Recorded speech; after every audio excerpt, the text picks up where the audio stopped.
how to share internet via Bluetooth. So let's see in this video. Before moving forward, make sure to like this video and subscribe our channel. So let's begin. So first of all, you have to make sure that you are connected to Wi-Fi. So after that, you have to go to your phone settings.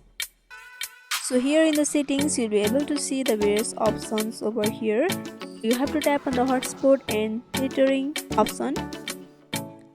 After that, you'll be able to see the Bluetooth tethering option, where you can share phone's internet connection via Bluetooth. So you have to turn it on. So here you can see the Bluetooth has been turned on and the Wi-Fi is still on. So in the next device where you want to share your internet, you have to connect your Bluetooth with the device, and from there you'll be able to share your internet. So I hope this video was helpful. Don't forget to like, comment, share and subscribe our channel for more videos like this. Thank you for watching till the end.